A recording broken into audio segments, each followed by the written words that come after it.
today, another test vlog ng Insta360 Ace Pro. Share ko sa inyo yung thoughts ko while using it outside. Okay ba yung stabilization? Okay ba yung focus? Panoorin nyo itong video na to. Hello mga kaala, this is Trixie at honest review tayo nitong Insta360 Ace Pro. So first, errand natin ay pumunta sa Octagon para bumili ng SD card for this camera. So yung SD card pala nitong Insta, iba din pala siya, kailangan mabilis siya. So yung extreme yung piliin nyo. Next stop natin itong Watson para lang mag-refill ng mga kailangan ko. Isa sa mga napansin ko using this camera, meron nga itong free frame. Ito yung madalas kong ginagamit. So sa free frame, pwede kang i-upload mo siya sa YouTube. Pwede din siya sa TikTok, yung mga ganyan reels.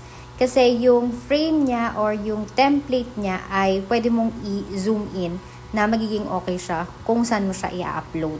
Isa yun sa mga nagustuhan ko kasi kung content creator ka, hindi mo na kailangan ng dalawang camera para ma-upload mo siya sa iba-ibang platform. Merienda tayo dito sa Ama Coffee. Umorder lang ako ng kanilang brown sugar, milk tea, and then yung waffle nila. Ito yung favorite ko na in-order dito. Ang napansin ko lang dito sa camera na to, pag masyado mo siyang zoom, hindi siya nagpo-focus. Siya ganun kaganda pagdating sa mga picture, ganyan.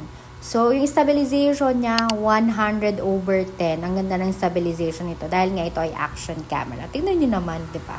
So, kung gusto niyo pa ng mga test of vlog using this camera at kung worth it ba siya, like and follow for more.